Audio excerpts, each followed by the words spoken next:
आप सुन रहे हैं समाचार एजेंसी ऑफ इंडिया की साई न्यूज में ऑडियो बुलेटिन। नमस्कार, ये समाचार एजेंसी ऑफ इंडिया है। अब आप साई न्यूज की समाचार श्रृंखला में मंगलवार 1 मार्च 2022 का राष्ट्रीय ऑडियो बुलेटिन सुनिए।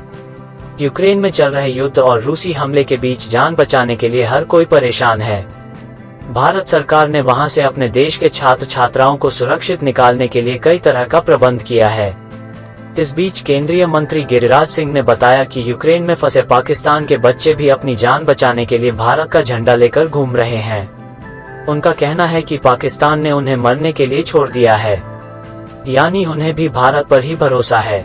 उन्होंने यूक्रेन में बेगूसराय के बीहड़ की छात्रा भानुप्रिया से व्हाट्सएप पर वीडियो कॉल पर बात कर परेशान नहीं होने को कहा। आश्वासन दिया कि उन्हें जल्द देश में वापस लाया जाएगा। वहां फंसे बेगूसराय के अन्य छात्रों के बारे में भी जानकारी मांगी। गिरिराज सिंह बेगूसराय से ही सांसद हैं। यूक्रेन रशिया के बीच युद्ध चल रहा है और इस युद्ध में यूक्रेन के साथ साथ वहां रहने वाले दूसरे देशों के भी नागरिक और छात्र काफी परेशान हो रहे हैं। यूक्रेन में रह रहे विदेशी छात्र यूक्रेन से बाहर निकलने का प्रयास कर रहे हैं, जिसमें उन्हें काफी कठिनाई का सामना करना पड़ रहा है। भारत सरकार ने भी यूक्रेन से छात्रों को सुरक्षित निकालने के लिए ऑपरेशन गंगा शुरू किया है, जिसके तहत छात्रों को सुरक्षित भारत वापस लाया जा रहा है।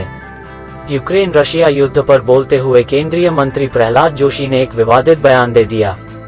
केंद्रीय संसदीय कार्य मंत्री प्रहलाद जोशी ने कहा कि विदेश में पढ़ने वाले 90% medical student NEET exam pass नहीं कर पाते हैं।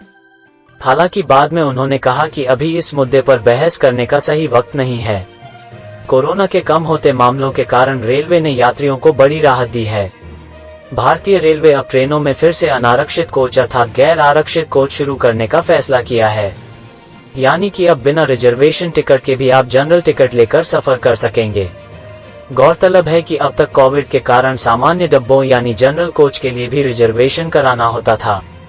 देश में कोरोना की वजह से रेलवे में कई बदलाव हुए थे। ट्रेनें चलना बंद हो गई थी, वहीं कुछ स्पेशल ट्रेनें यात्रियों के सुविधा के लिए चलाए गए थे। ट्रेनें को 50% क्षमता के साथ संचालन भी शुरू किया गया था। इसके अलावा जनरल डिब्बों में जहां यात्रियों की अधिक संख्या होती थी, वहां भी सीट रिजर्व करने का नियम लागू किया गया। हालांकि अब जनरल डिब्बों में फिर से पुरानी व्यवस्था बहाल हो रही है। राष्ट्रीय स्वयंसेवक संघ के सरसंघचालक मोहन भागवत ने नई पीढ़ी के लिए सरस्वती नदी के बारे में तथ्यों को प्रमाण सहित पाठ्य पुस्तकों में शामिल करने की आवश्यकता पर बल देते हुए मंगलवार को कहा कि जनता तो श्रद्धा के कारण नदी के अस्तित्व से जुड़े विषय को स्वीकार कर लेगी, लेकिन विद्वानों को प्रमाण चाहिए। मोहन भागवत ने इंदिरा गांधी राष्ट्रीय कला केंद्र द्वारा प्रकाशित पुस्तक द्विरूपा सरस्वती के विमोचन के अवसर पर यह बात कही। राष्ट्रीय स्वयंसेवक संघ RSS के प्रमुख ने कहा कि जैसे भगवान राम के बारे में यह स्थापित हुआ कि उनका जन्म अयोध्या में हुआ राम सेतु है, उसी प्रकार से सरस्वती नदी के बारे में भी प्रमाण सहित बातें सामने आनी चाहिए। उन्होंने कहा यह सत्य सिद्ध होनी चाहिए कि सरस्वती नदी थी, सरस्वती नदी है, ताकि इसके विरोधियों की बातें असत्य सिद्ध हो जाए। कांग्रेस पार्टी ने कॉमर्शियल रसोई गैस और दूध की कीमतों में बढ़ोतरी को लेकर सरकार पर हमला बोला है।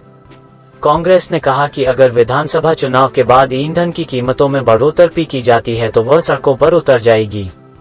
कांग्रेस के पूर्व अध्यक्ष राहुल गांधी ने कहा कि LPG की कीमत बढ़ाकर सरकार ने साबित कर दिया है कि लोगों की पीड़ा से उसका कोई लेना देना नहीं है।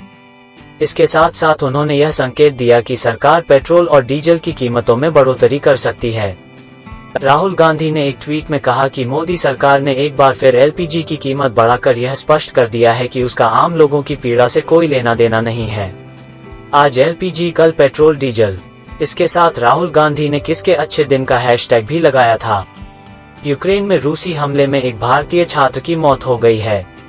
कर्नाटक के एक मेडिकल छात्र नवीन शेखरप्पा ग्यांगोदर उस समय रूसी गोलीबारी के चपेट में आ गए जब वो खार्किव में किराना स्टोर खाने के कुछ सामान खरीदने के लिए खड़े थे। खाने का सामान और कैश के लिए घर से बाहर जाने से पहले नवीन ने अपने पिता शेखर गौड़ा से बात की थी। नवीन ने पिता को बताया था कि कर्नाटक के कुछ अन्य लोगों के साथ वह जिस बंकर में छिपा हुआ है उसमें कोई भोजन या पानी नहीं बचा था। नवीन खार्किव नेशनल मेडिकल यूनिवर्सिटी में मेडिकल फाइनल ईयर का छात्र था। वो कर्नाटक के हावेरी का रहने वाला था और एक प्रमुख सरकारी बिल्डिंग के पास रहता था जिसे रूसी सैनिकों ने उड़ा दिया था। महीने के पहले दिन यानी 1 मार्च को 19 किलो वाले कॉमर्शियल LPG सिलेंडर की कीमत में 105 रुपए की बढ़ोतरी हुई है। दिल्ली में अब यह 2012 रुपए का मिलेगा। नई कीमत आज से ही लागू हो गई है। 14.2 किलोग्राम वाले घरेलू सिलेंडर के दाम में कोई बदलाव नहीं किया गया है। दिल्ली में 19 किग्रा कॉमर्शियल गैस की कीमत 105 रुपए बढ़कर 2012 रुपए हो गई है। कोलकाता में कॉमर्शियल गैस सिलेंडर की कीमत 108 रुपए बढ़कर 2095 रुपए हो गई। पहले इसकी कीमत 1987 रुपए थी। मुंबई में कॉमर्शियल गैस सिलेंडर की कीमत 1857 रुपए हो गई है। चेन्नई में 19 किलो के कॉमर्शियल गैस सिलेंडर की कीमत 2145 रुपए 50 पैसे हो गई है। भारत में नीम सदियों पुरानी आयुर्वेदिक औषधि है। इसका पेड़ कई तरह की शारीरिक बीमारियों को ठीक करने में काम आता है। अब एक हालिया रिसर्च में कहा गया है कि नीम की छाल में कोरोना का इलाज है। University of Colorado Anschutz medical campus और Indian Institute of Science Education and Research Kolkata के वैज्ञानिकों ने इसकी पुष्टि की है। नीम की छाल पहले से ही मलेरिया, पेट के छाले, त्वचा की बीमारियों आदि के इलाज में इस्तेमाल की जाती है। नीम की छाल पहले से ही मलेरिया, पेट के छाले, त्वचा की बीमारियों आदि के इलाज में इस्तेमाल की जाती है। यह रिसर्च वायरोलॉजी जर्नल में प्रकाशित हुई है। इसमें कहा गया है कि नीम की छाल में ऐसे एंटीवायरल गुण होते हैं जो कोरोना वायरस के मूल रूप और नए वेरिएंट्स को टारगेट कर सकते हैं।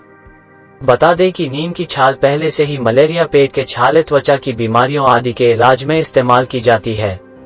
वैज्ञानिकों ने कोरोना पर नीम की छाल के प्रभाव को स्टडी किया। भारत में यह रिसर्च जानवरों पर की गई। कंप्यूटर मॉडलिंग के जरिए यह पता लगाया गया कि नीम की छाल का रस वायरस के स्पाइक प्रोटीन से चिपकने में सक्षम है। इससे कोरोना वायरस इंसानी शरीर के होस्ट सेल्स को संक्रमित नहीं कर पाएगा। यूनिवर्सिटी ऑफ कोलोराडो में रिसर्चर्स ने नीम की छाल के रस का असर कोरोना संक्रमित इंसानी फेफड़ों पर देखा। उन्होंने पाया कि नीम वायरस को मल्टीप्लाई होने से रोकता है और संक्रमण भी कम करता है।